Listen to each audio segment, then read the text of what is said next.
Olá, gente, estamos de volta. Nessa aula a gente vai falar sobre colisões, que é um assunto, além de ser bastante interessante, bastante prático, é um assunto extremamente complicado, foge um pouco do senso comum, né? E é bastante fácil de você se confundir com algumas premissas, né? Com algumas regras envolvidas nesse assunto. Bom, primeiramente, o que é uma colisão? Colisão, primeiramente, é uma transferência de energia.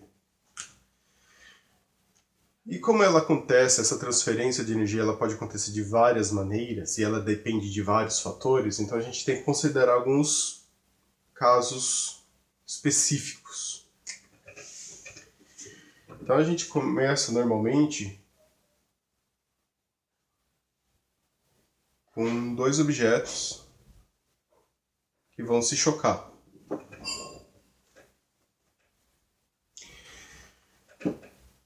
Se eles vão se chocar, então necessariamente um deles deve estar dotado de velocidade, né? Porque ele se desloca no espaço em relação ao tempo. Então vamos considerar primeiro que somente uma das partículas está se movimentando e a outra está parada, velocidade nula. Essa partícula vai se chocar com essa e dependendo do que acontecer, a gente caracteriza a colisão. Por exemplo, se depois de se chocarem as duas partículas se encostarem, né? Como se virasse uma coisa só, e se deslocasse na mesma direção da velocidade original, a gente diz que é uma colisão perfeitamente inelástica.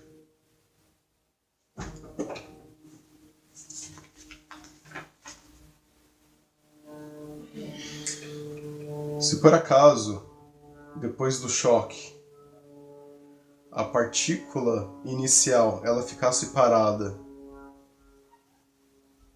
e a segunda partícula absorvesse toda a energia cinética e ganhasse velocidade, seria uma colisão perfeitamente elástica, que é uma coisa muito difícil de acontecer. Ainda teria alguns casos que depois da colisão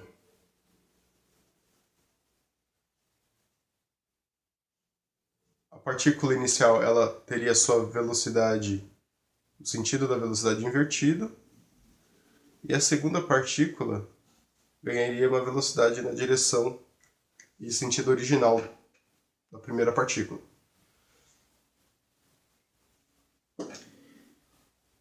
E ainda pode acontecer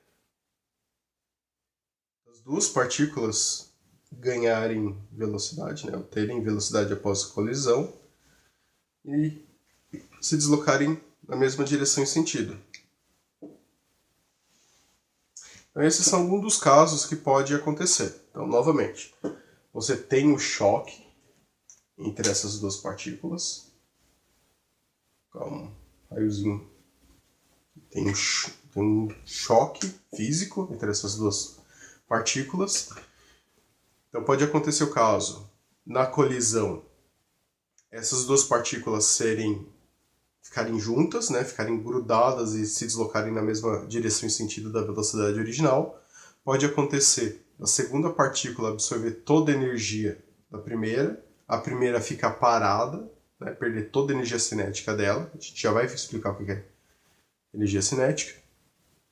E somente a segunda partícula ter velocidade após a colisão.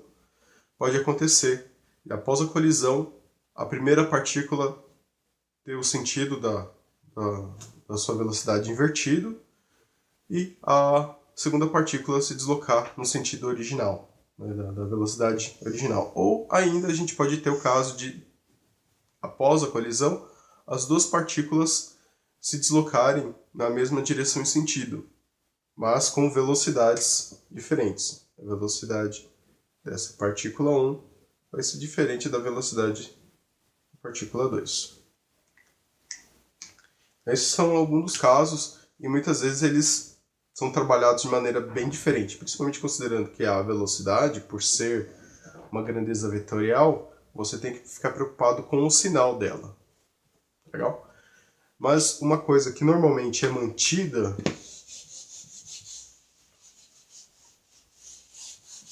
em todos os casos de colisões é a conservação do momento linear. Então, o momento linear inicial vai ser igual ao momento linear após a colisão. Sempre que aparecer esse símbolozinho, né, que a gente chama de linha, quer dizer, nesse conteúdo, que é uma variável, né, algum parâmetro após a colisão. Então essa é a notação que, se não me engano, estão usando nas aulas da Univesp. Então, normalmente, né, nos exercícios, essa regra é mantida, que a gente chama de conservação do momento linear. Independente do tipo de choque que seja. E o que é o momento linear? O momento linear, a gente pode chamar que é a quantidade de movimento de um determinado objeto. E a gente calcula a massa vezes a velocidade. Então, nesse caso, a massa vezes a velocidade inicial vai ser igual a massa vezes a velocidade após a colisão. Agora, como isso é mantido? Porque a massa, ela não, obviamente ela não se altera. Você não ganha ou perde massa normalmente após colisões. Então, para essa relação ser verdadeira, muitas vezes a direção da velocidade ela muda, né? Às vezes a velocidade inicialmente estava assim, depois ela fica assim, né? Então ela vai ter uma componente na horizontal, uma componente na vertical, como vocês já devem ter aprendido a calcular. Muitas vezes, como a gente está tratando de momento linear do sistema, né? Quer dizer que o momento linear do sistema antes do choque é igual ao momento linear do sistema após o choque. Isso quer dizer que, muitas vezes, esse momento linear ele está tratando de mais de uma partícula. Então, vamos considerar nosso exemplo inicial, né? Eu tenho essa partícula com velocidade e ela se choca com essa partícula que tem velocidade nula. Após o choque, eu posso ter essas duas partículas com velocidade. Então, o momento linear após a colisão vai ser igual ao momento linear da partícula 1 após a colisão, mais momento linear da partícula 2 após a colisão. Então, esse momento linear, ele se distribui, né, o inicial ele se distribui para uma ou duas mais partículas que estiverem participando do seu sistema. Então é assim que a gente calcula o momento linear.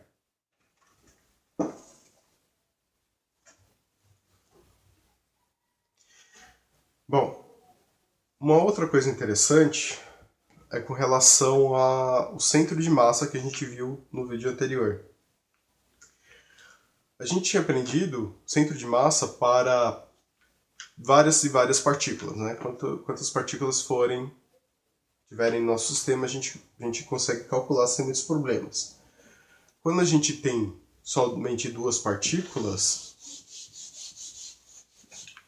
a gente pode considerar que elas estão no único plano, elas têm uma única posição em relação a uma origem. Então a gente só precisa fazer um daqueles cálculos, né? A gente só precisa de uma coordenada para definir o centro de massa desse sistema.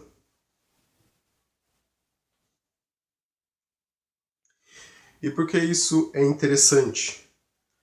Porque no sistema que tem inicialmente uma velocidade constante, o centro de massa vai ter uma velocidade constante antes e depois do choque, independente do caso, aparentemente. Mas a gente não vai entrar em muitos detalhes agora, eu acho que é melhor a gente trabalhar isso nos exercícios. Eu sei que muita gente passa por cima dessas aulas conceituais, vai direto nos exercícios, então eu tento trabalhar um pouquinho dos dois, né? Aqui essas aulas são mais uma preparação do que algo realmente pesado. Essa pelo menos é a intenção.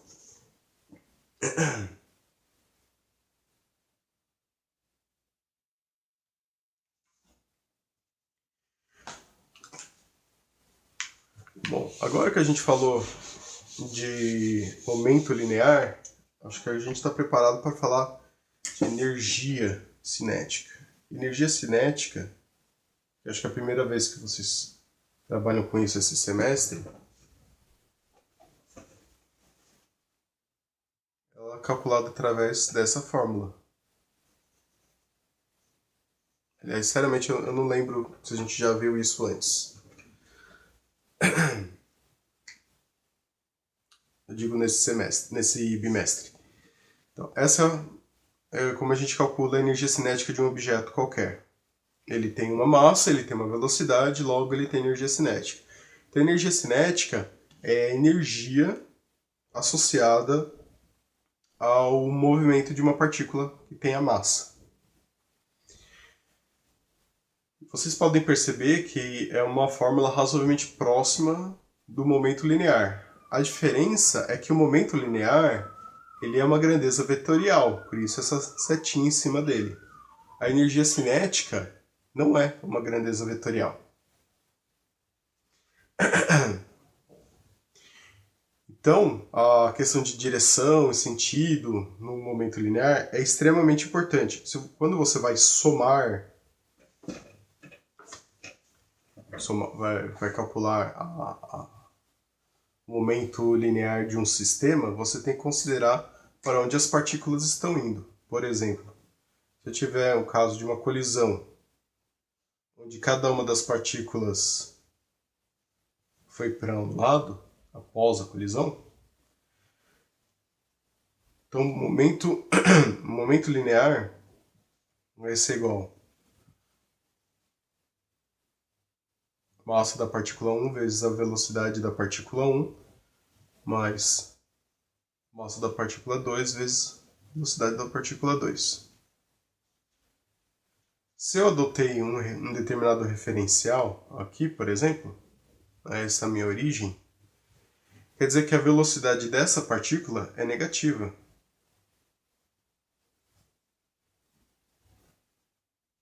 Então o que vai acontecer é menos m1v1 mais m2v2.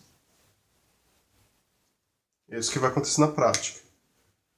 Ou mesmo, quando tem o choque de duas partículas que estão em movimento, então quer dizer que elas têm que ter velocidades na mesma direção, só que em sentido contrário. Então a velocidade dessa vai ser negativa.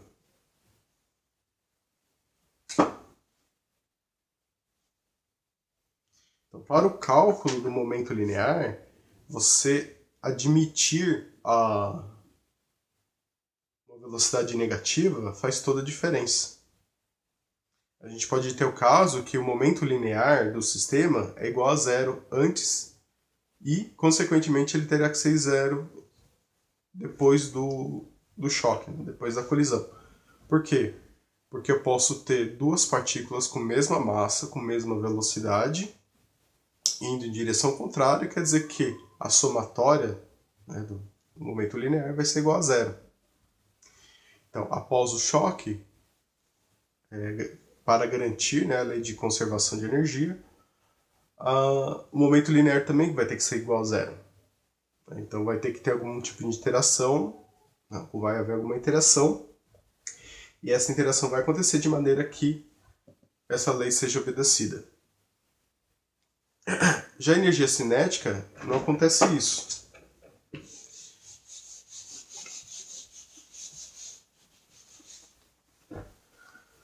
Quando eu calculo a energia cinética total de um sistema, eu faço a energia cinética de uma partícula mais a energia cinética de uma segunda partícula.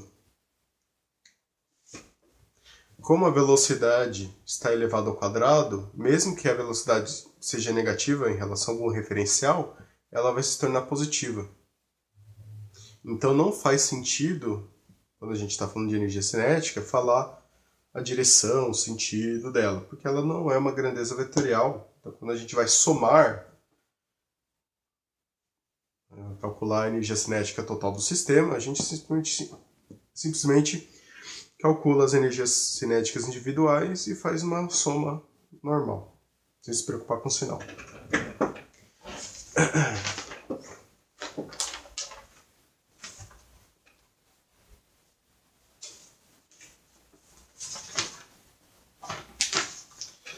Bom, então, para terminar, essa aula também vai ser razoavelmente curta.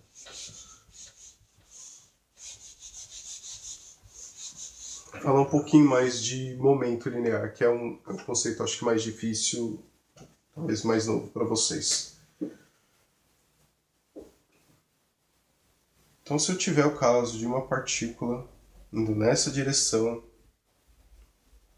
e uma partícula indo nessa direção, percebam que elas estão razoavelmente deslocadas na vertical. Então, quando elas se chocarem, não vai ser uma colisão frontal, que é uma colisão um pouco mais simples, né, na maioria dos casos. Elas vão se chocar dessa maneira. De maneira que, após a colisão, essa partícula vai ter essa velocidade nessa direção, partícula 1.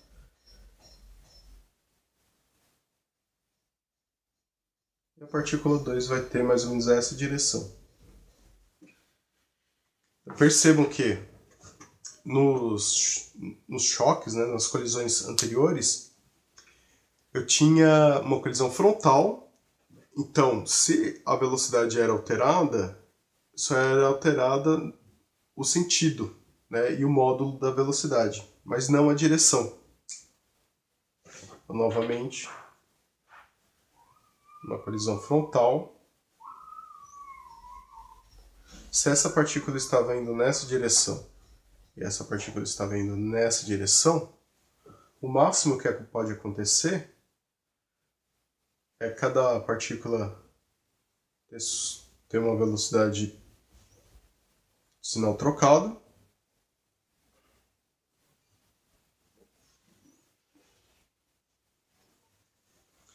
Ou ainda, né, se uma dessas partículas tiver massa muito maior, velocidade muito maior do que a outra, as duas partículas podem se deslocar na mesma direção, com a mesma ou com velocidades diferentes. Mas percebam, está no mesmo plano, na mesma direção. Neste caso, a direção ela é alterada.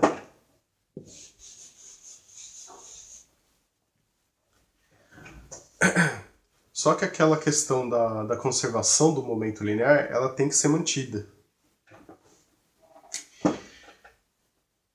Então, se eu considerar que a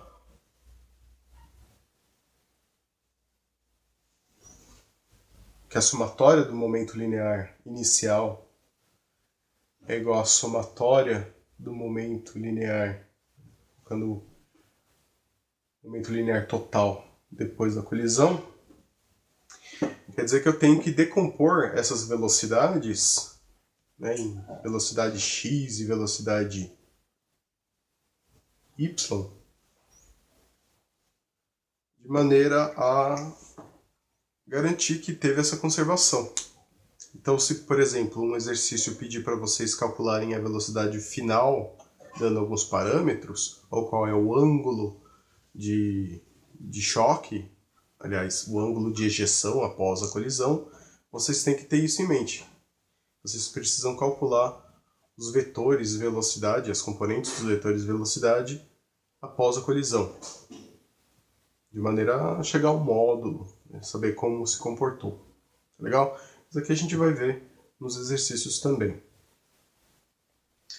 Aliás, eu acho que não teve nenhum exercício, nem da lista de apoio, nem da lista de avaliação, que teve choques dessa natureza. Eu vou ver se eu acho alguma coisa para colocar aqui. Tá legal? Bom, acho que por enquanto é só. Eu vou fazer na próxima aula uma aula sobre energia. Essa aula aqui vocês podem ter percebido que foi bem simples. Espero trabalhar ainda melhor nos exercícios. Não adianta nada, né, dando só conceitos. Eu só queria passar para vocês alguns tipos de colisões e que em todas elas a questão da conservação do momento linear se mantém. Ah, sim, já ia me esquecendo. E também é muito importante. O que até foge, eu mesmo me confundo muitas vezes com relação a isso, né? Fico me perguntando, por que isso, por que isso, por que isso? Mas é o seguinte, eu havia falado que a conservação, né, do momento linear é uma constante para qualquer tipo de colisão. Né? Somente em alguns casos muito específicos isso daqui não é verdade. Né? Pelo menos nos problemas que são levantados nos exercícios. No entanto, a energia cinética inicial, assim, normalmente ela é diferente da energia cinética após o choque. Então vocês vão ver em exercícios, capaz de vocês já terem visto em exercícios, falando que a energia cinética após a colisão é 70%, é 30% da energia cinética inicial. Ou podem falar que 30% da energia cinética inicial foi gasta foi convertida em som, em calor. Então a gente faria essa anotação, que a energia cinética inicial, após a colisão, ela se transforma em energia cinética das partículas após a colisão, mas uma energia de perda. Uma energia qualquer, tá? Não vou colocar nenhum índice porque pode confundir com alguma outra grandeza. Legal? Isso quer dizer que a energia cinética ela não é conservada. Ela pode se transformar em barulho, em calor, em algum outro tipo de energia. Ela pode ser absorvida pelo próprio material, né? Considerando que muitas vezes essas partículas têm uma certa elasticidade, né? Imagine que são bolinhas de tênis ou bolinhas de golfe. Então, pela própria deformação dessa bolinha, a gente gasta uma energia. Legal? Isso que a gente até vai ver nas próximas aulas, que é força de elasticidade ou forças envolvidas com a elasticidade de um material. Então, espero que tenha sido proveitosa essa aula. A gente se encontra na próxima. Obrigado pela atenção.